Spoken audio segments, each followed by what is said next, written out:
would lower costs on day one because he told them that. And he's done exactly the opposite. Instead of lowering costs here at home, we're spending billions of taxpayer dollars on a new war and putting resources into the United States to brutalize U.S. citizens. Instead of making America healthy again, he's ripping away health care that families need most. And instead of improving lives of hardworking Americans, he's giving tax breaks to billionaires and corporations who don't need them. Unfortunately, this last broken promise is a reckless war with Iran and has already claimed the lives of 6 brave American service members. And in Trump's 2 a.m. Truth Social post, he said there will likely be more American lives lost in this operation. Yet he still won't explain to the American people why he started this war. That's why it's critical that we pass a war powers resolution to limit more military action in the Middle East that puts our heroes in harm's way. This isn't just coming from Democrats. The American people don't want this war. Nearly 60% of Americans disapprove of action in Iran and don't think Trump has a clear handling of the situation. It's time Trump listens to the American people and keeps his promise. Vice Chair Ted Lieu. Thank you, Chairman Aguilar. Honored to be here with Leader Jeffries and members of Congress who are also veterans. Right now, brave American service members are executing dangerous missions against Iran, and my prayers go out to the 6 service members who died and to their families, as well as those who are seriously wounded. I also want to note that Iran is a murderous, theocratic regime. They want to get a nuclear weapon, they fund terrorist networks, and their stated aim is to destroy the United States and Israel. At the same time, under our Constitution, only one entity can declare war, and that is Congress. And this is a war. And how do we know that? Because President Trump says it's a war. The Secretary of Defense has said it is a war. And our Constitution is very clear. I served in active duty United States Air Force for 4 years, and then additional 21 years in the reserves. I also taught the law of armed conflict. Only Congress can declare war. And this war right now is illegal because Congress never approved it. But it's not just a constitutional requirement. You might ask, well, why did the framers put it in there? Because it helps protect America and save American lives if the president has to make the case for war before doing so. Because had he done that, we might just have asked, hey, how do you protect all those Americans stranded in the Middle East? How are you going to evacuate them? What's your plan for protecting soft targets like the multiple embassy compounds that have been hit by Iran? How are you going to protect our bases? 11 U.S. bases have now been hit by Iran. How are you going to make sure we have enough munitions to finish this war, instead of calling in defense contractors at last minute, pleading with them to magically come up with more munitions? Had the president made the case before Congress, we could have asked those questions. But he disrespected the American people and disrespected Congress by not even trying to make the case for the war with Iran. And that is why I'm going to be voting yes on this war powers resolution to terminate the war with Iran. And then what needs to happen is the administration has to make the case for war, bring back an authorization for the use of military force, and have Congress vote on it. It is now my great honor to introduce the phenomenal leader of the Democratic caucus and the man who will be Speaker of the House next year, Hakeem Jeffries. Good morning, everyone. Let me thank Chairman Aguilar and Vice Chair Lieu for their incredible leadership of the House Democratic Caucus, the districts that they represent, and of course the nation, and for convening us here today. I'm particularly thankful to be joined, of course, by those who have served our country in uniform, as Ted has done.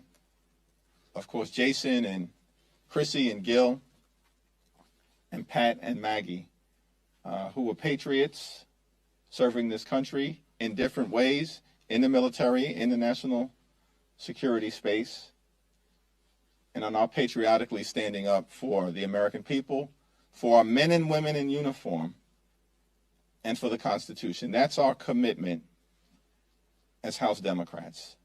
Donald Trump has continued to break his word to the American people. Candidate Trump promised to lower the high cost of living on day one. President Trump enacted tariffs that have increased costs on everyday Americans by thousands of dollars per year. Candidate Trump promised that immigration enforcement would be focused on violent criminals who are here illegally. President Trump has unleashed untrained and masked ICE agents to brutalize and kill American citizens and to violently target law-abiding immigrant families. Candidate Trump said that it was foolish to get the country involved in endless foreign forever wars.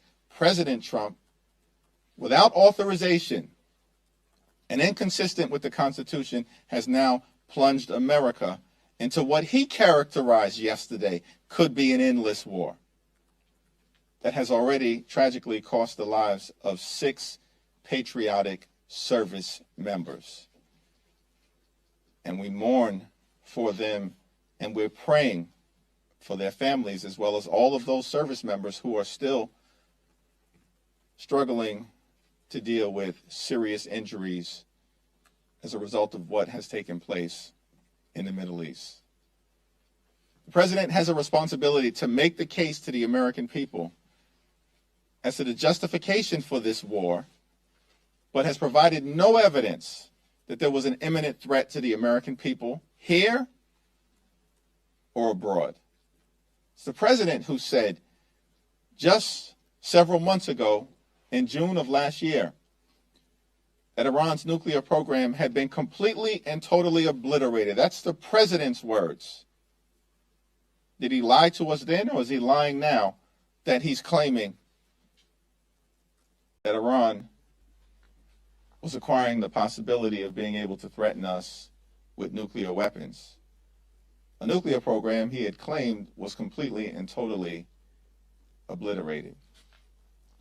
The president has indicated that he's interested in regime change, but we know that regime change wars have never worked out for the American people and have cost thousands of lives of our patriotic heroes in uniform. That was the case in Vietnam, in Iraq, and in Afghanistan. So I'm thankful for the leadership of the chair, the vice chair, and these distinguished members of Congress, patriots who are standing up for the American people, standing up for our brave servicemen and women in uniform, and standing up for the Constitution.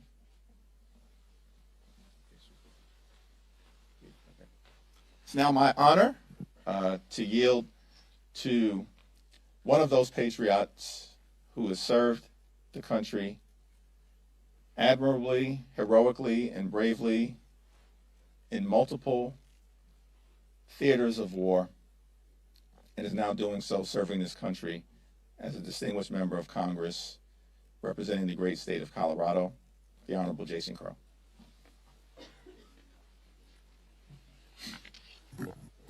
Thank you, Leader Jeffries, Chairman Aguilar, Vice Chairman Liu, and my fellow veterans. After trillions of dollars, thousands of American lives, decades of endless conflict, my entire adult life, a quarter of a century of American war, here we go again. Donald Trump campaigned on ending the wars because he knew at the time that that's what Americans wanted and still want. And yet here we go again. I learned when I was fighting in Iraq and Afghanistan that when elites in Washington bang the war drums, pound their chest, talk about the costs of war and act tough, they're not talking about them doing it. They're not talking about their kids or their billionaire donors picking up rifles, jumping into planes, jumping into helicopters. They're talking about working class kids like us. They're talking about those in small towns, in farms, in ranches across the country that have to actually do the work, that have to fight and die, and the American people that have to pay for all of it. Americans have had enough. Now, don't get us wrong. We believe in American strength. We believe in American engagement. We believe that America has a role to play in the world, and we will not hesitate to use our military and our strength to protect Americans and to protect our vital interests when it's necessary.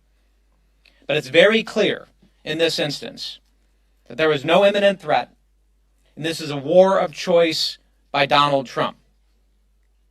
There's a lot of talk and discussion in D.C. sometimes about notification requirements and process and procedure and what the Constitution requires. And I understand that a lot of Americans who are just trying to raise families, build businesses, don't immerse themselves in these debates.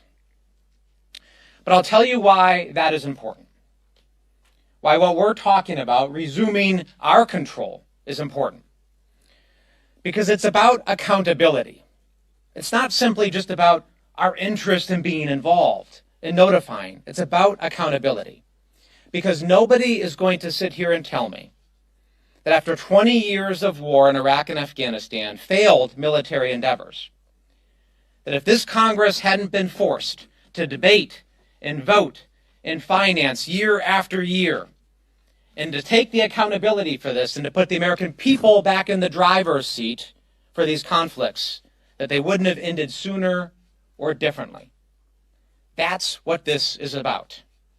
Putting the American people back in the driver's seat to decide when they want to finance these wars, when they are willing to send their sons and daughters to fight and die for our interests. We will be relentless in pursuing that accountability and that transparency and putting the American people back in the driver's seat for the most important decision that their government can make. And with that, I'm honored to introduce a dear friend of mine, a fellow veteran from the great state of Pennsylvania, Chrissy Houlihan. Thank you. Thank you, Jason. And I think what you'll hear from all of us is I'd rather not be standing up here. We'd rather not be standing up here seeing history repeat itself and certainly rhyme again. Because before any president sends Americans into war, the American people, as Mr. Crow was indicating, the American people deserve some answers. They deserve the privilege of asking the questions. They deserve to know why we are engaging in this way. They deserve to know why now are we engaging in this way. They also deserve to know what the objective is. What are we aiming at? What does success look like? What is our end game? Because it is, as Mr. Crow said, not the president, not us standing here on this podium who will pay the price. It is, in fact, our troops who are right now in peril, who are right now in harm's way, and some of whom who have already right now lost their lives. It's also our military families who are sitting at homes right now wondering if their loved one is safe or in harm's way. It is the taxpayers as well. And it's communities like mine and like yours who deserve to know the answers to these questions, not after they happen, but before things happen. And that is why, even though it seems really wonky and procedural, that it matters, that Congress matters at times like this. Because this is not an abstract process. This is because we are literally elected by the people, for the American people, to be the American people's direct voice in decisions like this. The American people, my community, should demand that I am on the record on this. They should demand that I have an opinion and a voice on this issue. If you call my office right now, a real person will answer the phone. And every single day we talk to parents, and every single day we talk to veterans, and every single day we talk to people who might be asked to fight and die, or whose family members might be asked to fight and die. And they deserve to know for what. I don't, certainly, and many of my colleagues have made it clear, mourn those leaders who have supported terrorism for decades. I am clear-eyed about the threat that Iran is. But eliminating bad actors is not the same thing as having a strategy.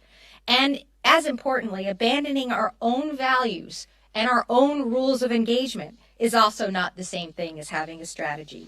Doing so destroys this American covenant that we have entered into together, while inviting targets of our actions to return the favor in the future.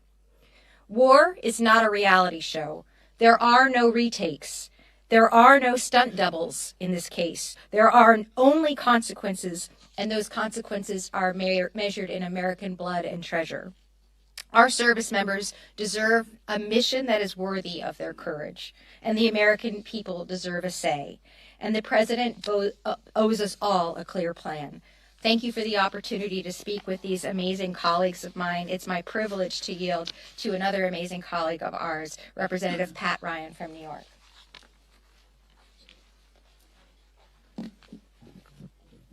Thank you, Chrissy, and thank you to my colleagues and our leaders. I think for all of us, this is certainly personal. But I want to be clear, it's not about us individually. It's us as representatives of a generation of patriotic Americans who love this country so much that they were willing to sign up, to put their lives at risk, to trust that the government would only send them into harm's way if they absolutely needed to, if there was no other resort, if there was an imminent threat, and if there was a real plan to accomplish a mission to keep them safe, to responsibly end that conflict. And that trust has been shattered over and over this year, starting a few days into this year in Venezuela, and now adding insult to injury, starting what is clearly a war, despite all the lies and mistruths from the administration. And I understand and I acknowledge that a lot of the American people and the coverage has been about process, and as my colleagues were saying earlier, theoretical, intellectual war powers and so on. But we need to be very clear. This is not about process. It's foundational and fundamental. It's about people, the American people whose voices have been fully absent and fully disregarded and disrespected. In my district, which is one of the most purple in this country, when I talk to folks, especially this weekend, but for the last several years, there's two things that almost every American agrees on. We need our government to lower our costs, and we need our government to stop getting us into open-ended regime change wars, especially in the Middle East. Both of those, obviously, promises that the president explicitly ran on have been broken and is a straight-up betrayal of the people, with no accountability so far. On the cost front, not only are we not investing in lowering costs for people on health care, lowering costs for people on housing and food and groceries and utilities, we're also raising the cost. I mean, the price of gas is already skyrocketing. We know the Iranian regime is deliberately focused on driving that up to hurt all of us, and especially the American people. And I'm sure many have already seen there's already a tracker running. And if you haven't, I would point you to it, tallying minute by minute the multi-billion-dollar cost already to this illegal war and operation. So rather than lowering costs are up, and they're going to only go up. And again, rather than ending wars, the president has started two this year. And just very briefly, we're not even talking about Venezuela anymore because I know we've been overcome by all the chaos in abject failure. I mean, they replaced one dictator with another, and now Trump's talking about potentially doing the same to the degree as any coherent plan in Iran. So we as Democrats, as patriots, are focused on lowering costs, stopping wars. That's what this vote is about tomorrow, and that should not be a partisan issue. And just the last thing on a personal note, if I hear one more chicken hawk who's never served a single day in uniform sitting in a gold-plated office in D.C. or in Mar-a-Lago or anywhere else try to talk tough, having never seen what war is about, I'm going to lose my mind. And we're going to hold them accountable. We're going to call out their BS every single time. And when we do that, the American people will certainly be with us because that's where they wisely remain. And again, thank you for the opportunity, and thank you to my colleagues. It's now my honor to represent my Navy brother from California, Gil Cisneros. Thank you very much. Good morning, everybody. I'm Congressman Gil Cisneros, representing California's 31st District, and I'm I'm glad to be here with my colleagues. I'm a Navy veteran, member of the House Armed Services Committee, former Undersecretary of Defense at the Pentagon, and I stand here today to condemn this Trump administration's reckless and unconstitutional military action in Iran. Saturday, our country woke up to the news that we are at war with Iran. The news came from the same president who campaigned on no more wars, and the same one who bombed Venezuela just 2 months ago, and just yesterday authorized action in Ecuador. Now, who knows what other country will be next? But despite what you may think, Donald Trump does not have the ability to declare war. Our military is not Trump's private army. Our national security and the safety of our service members overseas are not the president's to play with when he's in the mood for a conflict. These are real lives on the line. We have already lost 6 courageous service members in this unauthorized war, 6 families whose lives will be changed forever. My thoughts go out to those families and loved ones and the service members that we have lost. I've heard nothing from this administration that justifies engaging in conflict in the Middle East. Donald Trump doesn't care. He spoke for 5 minutes at a White House ceremony about the war before he started talking about the drapes he picked out. He continues to prove time and time again that he doesn't care about the safety of our families, of our citizens, our troops abroad, or anybody. America cannot afford another aimless and endless war because of the ego of one man. We must pass the bipartisan War Powers Resolution now to rein in Trump's deadly overreach for the safety and security of every American. Thank you. I now recognize my fellow Navy vet, Maggie Goodlander from New Hampshire. Well, I want to thank our caucus leadership and my colleagues for being here today. We're here because President Trump launched a war of choice, a war for which he has no clear reasons. It's a shifting set of rationales that are dizzying and insulting to every freedom-loving American. He did so with no clear plan or path to victory. He did so with no end game. He cannot, has not, I hope he will, but he simply has not answered the most fundamental question of how does this end? We're here today because we understand that war is hell. And we understand, as one of my heroes, John McCain, used to say, that only a fool or a fraud could sentimentalize the cruel realities of war. Well, only a fool or a fraud could forget who pays the price, who bears the costs of war. It is our men and women in uniform who have been sent into harm's way, and we pray for their safety, we pray for their success, and we mourn the loss of the lives of 6 American patriots who gave their last full measure of devotion in this war. We pray for them and for their families. We do not forget that it is every American taxpayer who will be footing the bill. It's not billionaires like President Trump. Taxpayers who have already footed the bill for a multi-trillion-dollar experiment in forever wars, which we've lived through over the last 25 years. Every American who is right now stranded in the Middle East because there was no evacuation plan for this war before it was launched. Hardworking Americans across our country in my home state of New Hampshire who are already feeling the pain of high costs at the gas pump and in their utility bills, and who are going to see prices spike once again today. We've seen a spike like decades in the last 24 hours. We're here today because we understand that the president has defied common sense in our Constitution, but he doesn't have a blank check to wage war. We will do our jobs, we will do our duty under the Constitution by voting in favor of this bipartisan War Powers Resolution, which will do a simple and critical thing.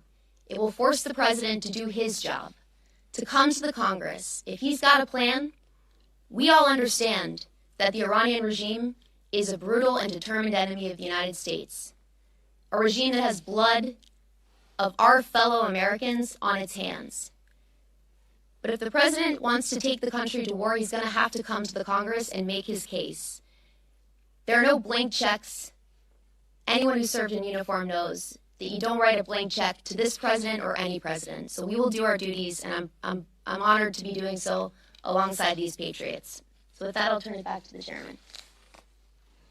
Thank you so much, Representative Goodlander. Questions? Ma'am. Thank you. I know we've talked about attendance a little bit throughout the year. I was just curious, with this vote coming up that clearly is a priority for you guys tomorrow, and some of your members being in, election season, how are you communicating to your members that it's important to get here, and are you expecting to have full attendance tomorrow?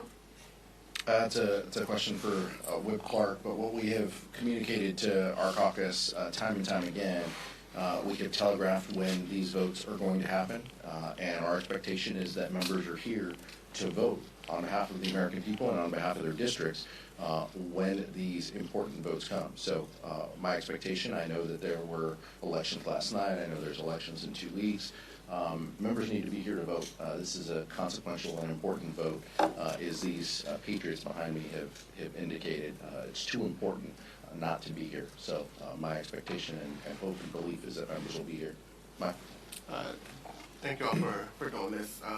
This week is a 2-day work week for you all. You're scheduled to be in recess next week. So many of your members told me coming out of the briefing yesterday that they came out with more questions than they did going in. Can you just kind of speak to the context of going to your districts next week? I'm sure your constituents will have questions about what's going on and not having the answers that a lot of you all were looking for, but also just not being here to continue to have this debate, in Washington, to continue to, ask Republican colleagues to join you in holding the administration accountable. Can you just speak about kind of the schedule as this is occurring right now? Look, if this was a priority, if Republicans cared about genuine oversight or just merely asking questions of the administration, we would do more classified briefings, and we would cancel recess and be here debating and discussing this. The members behind me are on committees from Judiciary to Armed Services to Intel. These are important positions right now in this time, in this moment, with these votes in front of us, and with our country on this war footing by the president's own words. So it's important that we're here to exercise our ability to ask these questions. We're in the minority. We don't set the schedule. But if Speaker Johnson was serious about asking tough questions and not just giving the president a blank check for these operations, he would keep us here, and every member behind me would be here as well. I'll yield to the vice chair and then Chrissy. Chairman Aguilar is absolutely right. We should be here to ask the questions of administration, but it's not just that the administration isn't answering questions; they're just lying.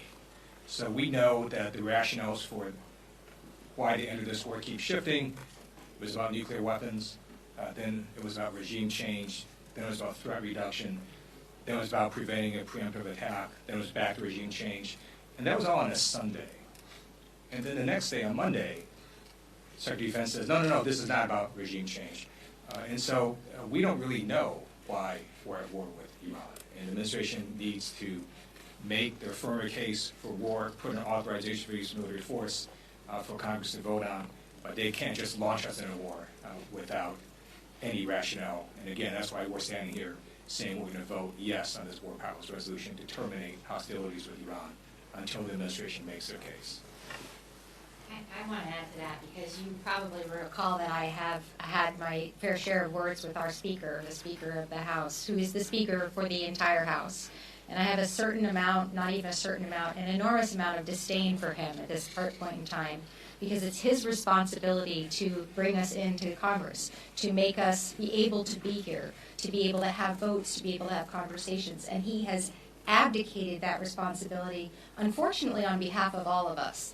And that also trickles down, evidently, to the chairman of different committees that you mentioned. Intelligence. has been completely MIA.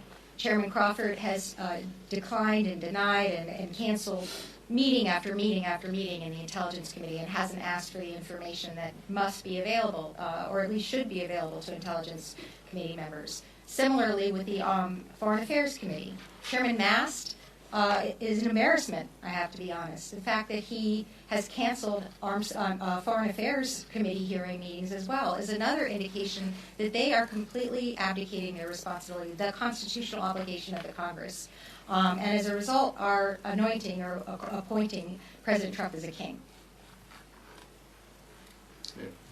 I want to ask about DHS funding. Republican leaders were up here a second ago talking about the risks that the DHS shutdown poses the longer this war goes on. Are Democrats going to oppose DHS funding as this conflict continues?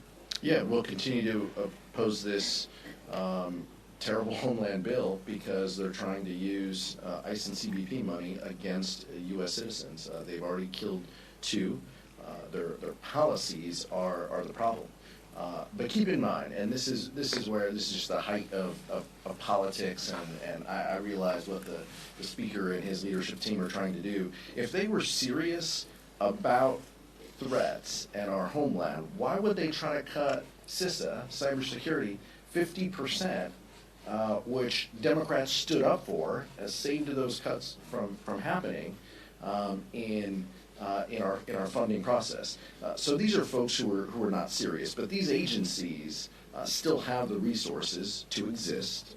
They made sure of that with H.R. 1, including $75 billion additionally for ICE. They can live off of that, but I personally am a supporter of Rosa DeLauro's bill and plan that would create kind of a check on DHS, slide off ICE and CBP, let us continue to discuss, debate, and even argue about those while greenlighting funding for FEMA, TSA, CISA, Secret Service, and the other agencies that are affected with the DHS. The Speaker controls the ability. He can put that bill up now, and I would all but guarantee that bill would pass.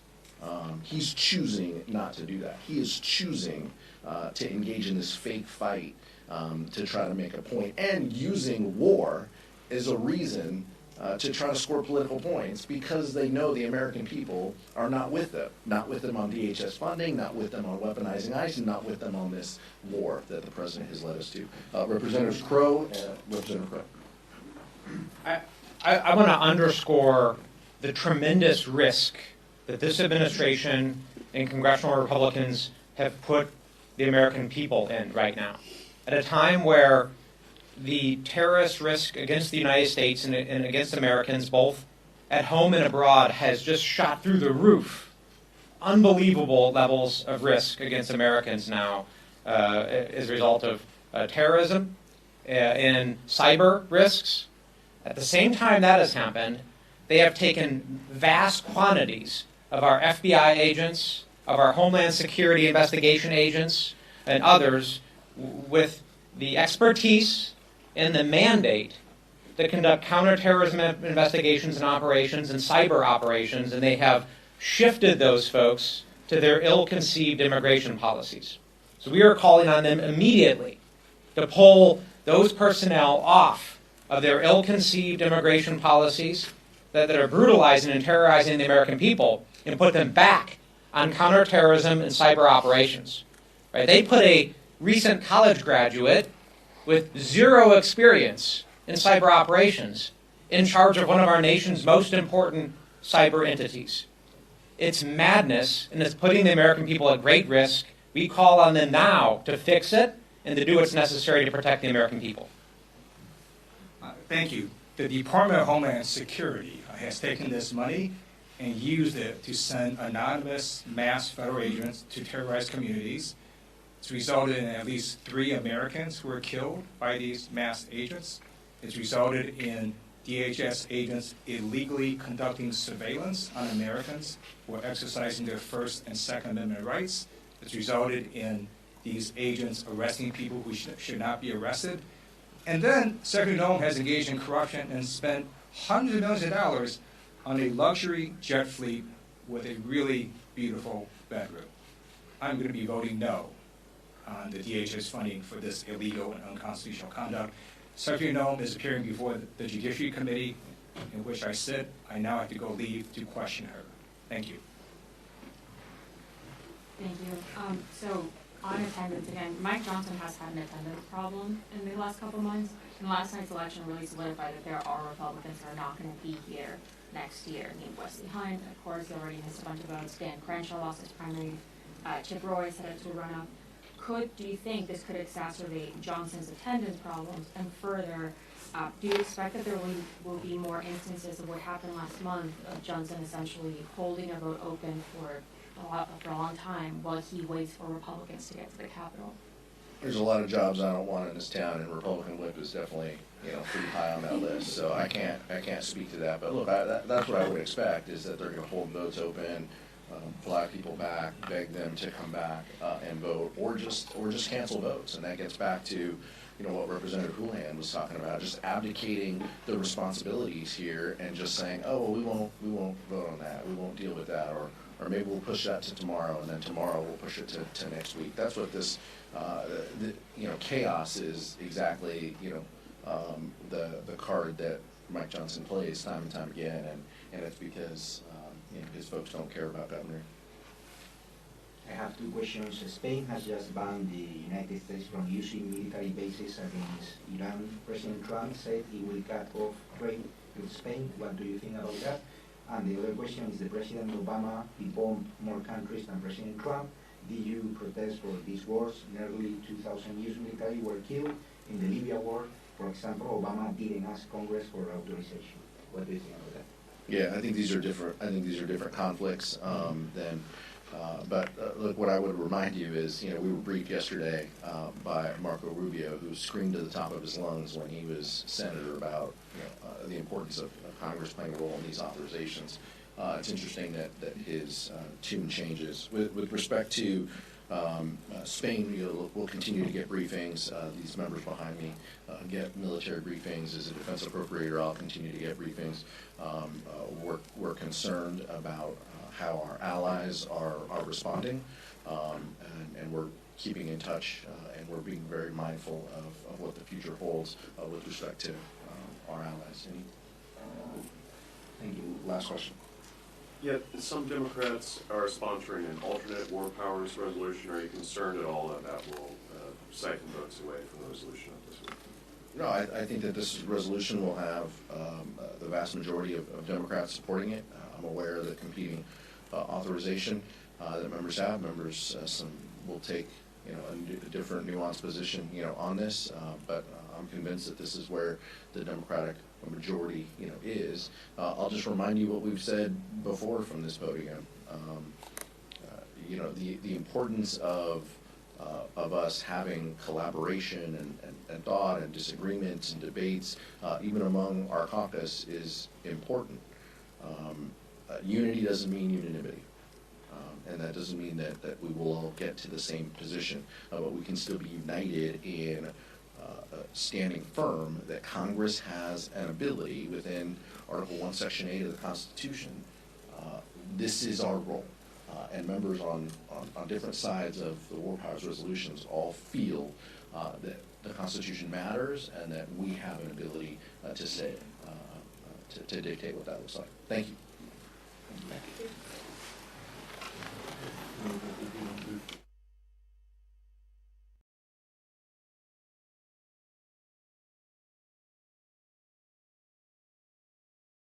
So this is up to date, right? Mostly. At my last job, we used this tool called Scribe for onboarding. Honestly, it makes everything so much easier. Scribe, what's that? It's a tool that creates step-by-step guides while you're